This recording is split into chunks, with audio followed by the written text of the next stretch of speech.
Thank you very much, John. But I did catch you with one lie in this initial introduction, and that's that I'm a more eloquent speaker than John and Alan here. So John Andrews is always the heart and soul of our sustainability summits and ensures that we have very lively debates. And I try to emulate him where I can. My check is in the post. Okay, right. So I'm here as co-chair of the Sustainable Development Solutions Network Greece. We've been partnering with the Economist from the initial, the beginning of the Sustainable Summit conferences. And as you just heard, this is the 7th summit, and I'd like to thank the Economist for a wonderful and sustainable cooperation throughout these years. I'd like also to thank the ministers and distinguished speakers that we'll be having here today and tomorrow. A very warm thanks to Nektaria Pasarivaki, who's the backbone in terms of the overall organizing of this conference, and without her we wouldn't be doing this every year with such success. And a special thanks to all the sponsors. Now, the United Nations Sustainable Development Solutions Network was launched by the UN Secretary General Ban Ki-moon and Jeffrey Sachs in 2012.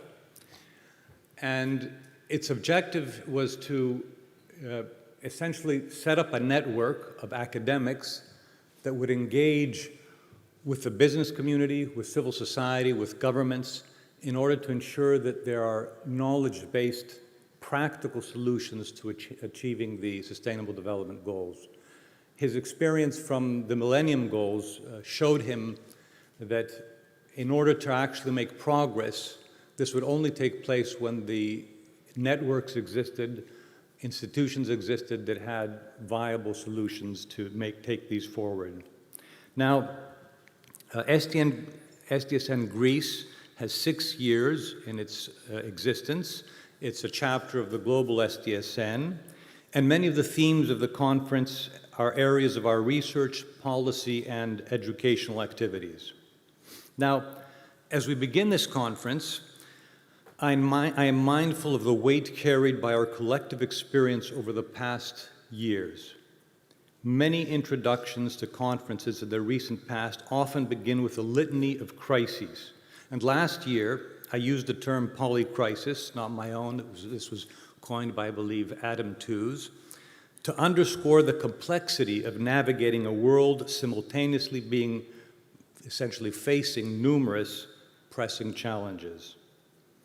In the last 4 years alone, our global community has grappled with a pandemic, rising inflation, war in Ukraine, energy crises, extreme weather events, growing protectionism, chip wars, geopolitical tensions, and most recently, the horrific developments in the Middle East.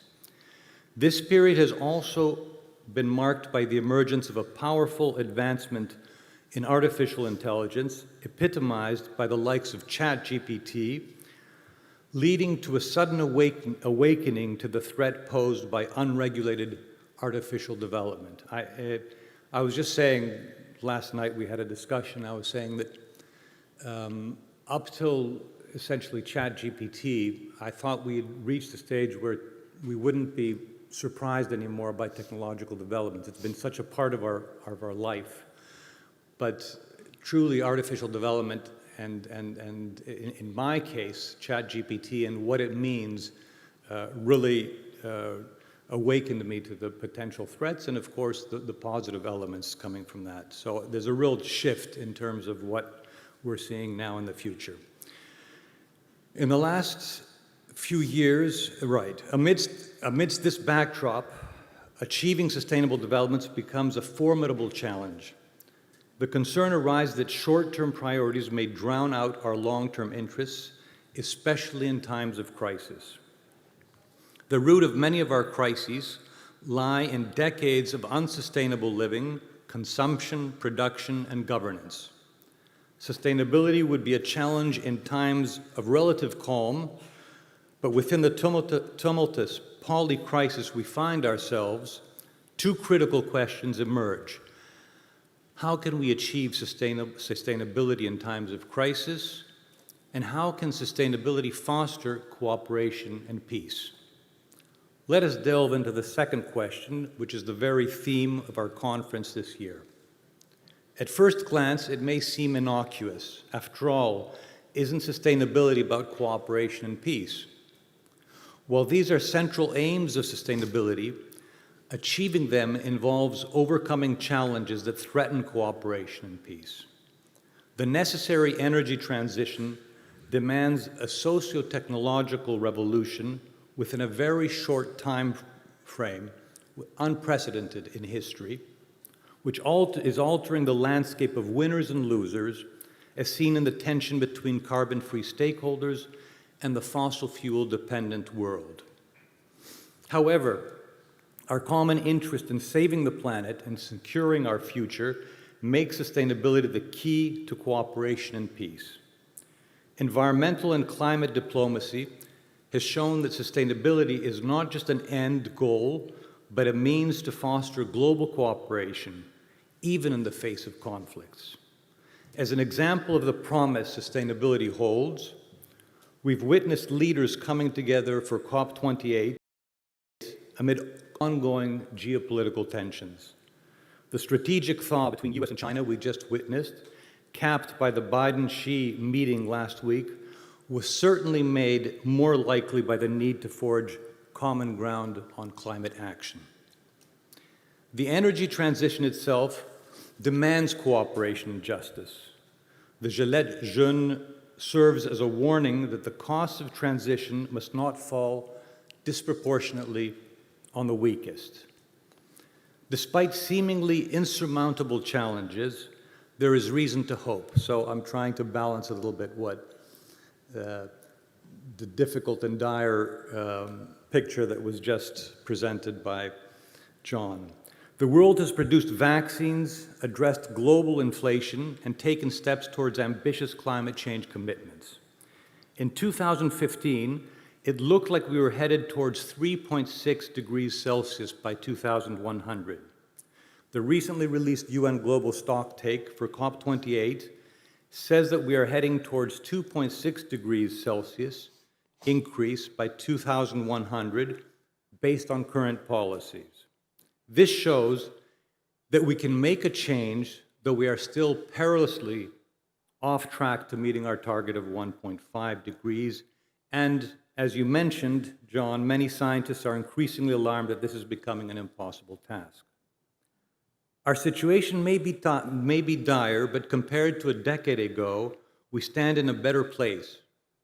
In 2022, the $100 billion per year climate finance for developing countries has been met. This was just announced the other day. The International Energy Agency's call for tripling renewable energy capacity by 2030 seems doable. In other words, we have a real bright spot on the renewables front.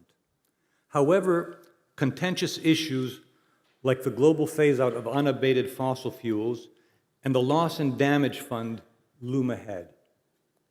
Let me mention one more concrete bright spot in a particularly hard to tackle decarbonization sector, shipping. While Greece can do very little to reduce greenhouse gas emissions as a country, Greek shipping can have an outsized role in decarbonizing global shipping. Given its importance, we have always had a session on shipping in our conference, and we'll have one again tomorrow. In July of this year, the International Maritime Organization committed to set zero emissions by around 2050. Importantly, unlike broad commitments by countries that may not translate easily to regulatory policies, IMO commitments are closely followed by binding regulatory measures. The challenges remain great, but a path has been set. Sustainable development requires holistic approaches that recognize the interconnectedness of nature, technology, economics, society, and governance across the scales of time and space.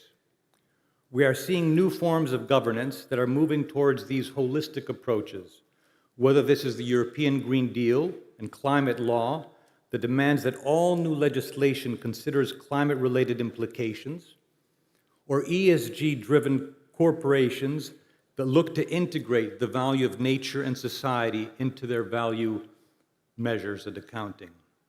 It also means cooperation between governments, the market players, and civil society. The culture of engaging with stakeholders, cooperation, is a key to ensuring effective and lasting change that caters to the welfare of all.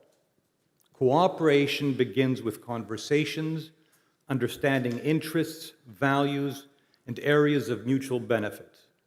We must break free from our silos, embracing the beauty of change that we bring.